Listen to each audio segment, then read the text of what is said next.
Ég heiti sem sagt Anna Margrét Björnsdóttir og ég greindist með þríneikvætt brjóstakrabbamein haustið 2020 og í beinu kjölfari af því þá greindist ég með BRCA1 stökkbreytingu og sem að ég vissi þá ekki af sem sagt áður en að ég var í rauninni komin með krabbamein. Ég fór í mikla meðferð, í heildina var ég í 28 mánuði í lyfjameðferðum, skurðaðgerð og geislameðferðum og það var í rauninni ekkert annað í boði fyrir mig heldur en að láta taka brjósti sem krabbameinið var í, sem sagt, en í ferlinu þá bauðst mér í rauninni að fara í fyrirbyggjandi brjóstnám á hinu brjóstinu og ég valdi sem sagt að gera það. Þannig að það voru tekin bæði brjóstin í einni skurðaðgerð hjá mér. Ég valdi að fara ekki í uppbyggingu og það var alveg svona pínu erfið ákvörðun að taka vegna þess að þú ert að taka rosalega mikið af stórum ákvörðunum og rosalega stuttum tíma. Þegar þú ert greindur, það kannski aðeins öðruvísi heldur en ef að ég hefði vitað þetta fyrirfram og hefði verið að fara í fyrirbyggjandi aðgerð. Á endanum þá ákvað ég þetta að hluta til að því að ég vildi ekki vera mikið meira á spítalanum heldur en ég þurfti á þessum tíma. Líka vegna þess að aðferðafræðin hefði í rauninni verið ólík við að byggja upp brjóstin og ég var bara ekki alveg viss að ég yrði ánægð með það.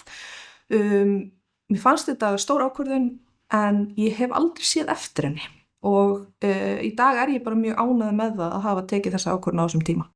Það er fjölskyldusaga báðum megin í fjölskyldunum mínum þannig að ég var alltaf ofboðslega meðvituð það að mögulega væri eitthvað þarna þannig að þegar að mér bauðst til dæmis að láta skima fyrir landnemageninu þá valdi ég að gera það og fékk neikvætt út úr því að ég er ekki með BRCA2, ég er með BRCA1.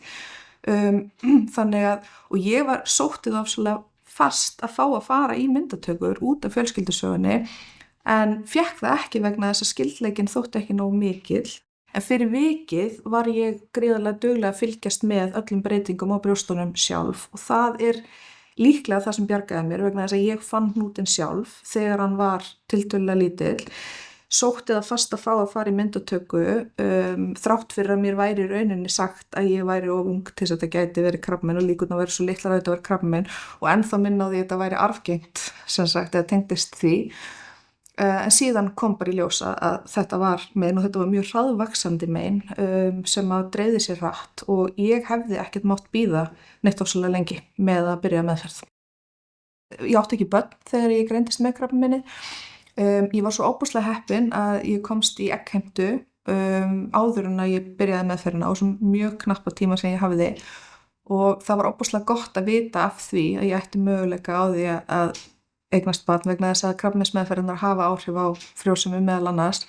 Ég á strák í dag sem er algjörlega frábært og hann er bara algjör engill. Það var dálítið svona púsluspil fyrir mig og ég er ennþá svona stend frammi fyrir þessari spurningu. Það eru held ég næstu í helmings líkur að ég greinist með eggjastokkakrabbamein og ég ætla ekki að greinast með krabbamein aftur þannig að þetta er ákvörðun sem maður tekur ekki í flýti vegna þess að þetta breytir líkamsstarfseminni hjá manni og þetta óbúslega stórar ákvarðanir sem maður stendur frammi fyrir bæði bara þegar maður greinist með BRCA að burt sér frá krabbameininu þá þetta óbúslega stórar ákvarðanir ætla ég að láta taka fjarlæga líffæri eða ekki. Þetta er ekki eins og sumir segja ókeypis brjóstaaðgerð. Þetta er ekki brjóstaaðgerð, það er verið að fjarlæga líffæri og mögulega byggja þau upp aftur. Þetta er miklu stærri aðgerð heldur en fólk gerir sig grein fyrir.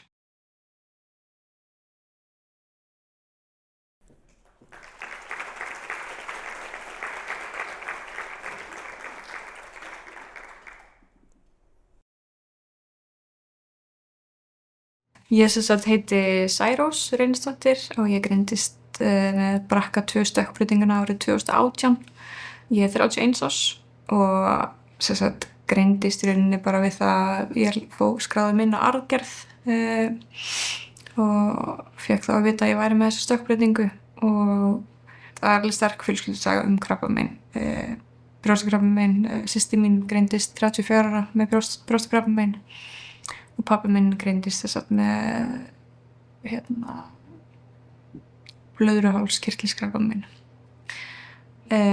Ég sem sagt hef verið í eftirliti síðan ég greindist árið 2018 og valdi sem sagt að fara í tæknifrjóvgun með fósturvísaskimun til að skima fyrir BRCA2 stökkbreytingunni og velja þá fósturvísa í burtu sem bera þá stökkbreytingu. Og í dag á ég 7 mánaða gamlan dreng sem ekki með BRCA stökkbreytinguna. Já, þetta ferli tók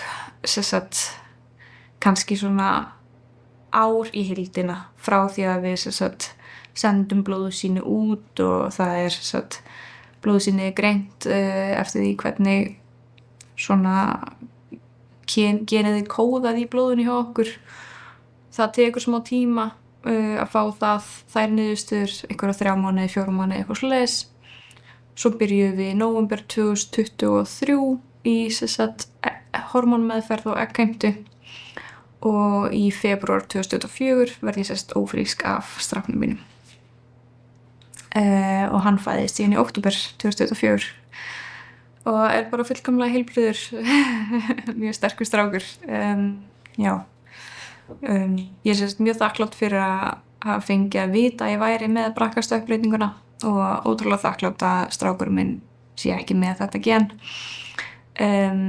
Og ég mun í framtíðinni, eftir að ég hefi eignast þau börn sem ég langar að eignast, þá mun ég í framtíðinni bara í fyrirbyggjandi aðgerð og láta fjarlægja brjóstin vegna þess að ég hef séð hvað í rauninni það greinast snemma, systir mín greinst mjög snemma með krabbamein, en það hefur samt gigantísk áhrif á þitt líf að greinast þó að sé bara pínulítið æxli.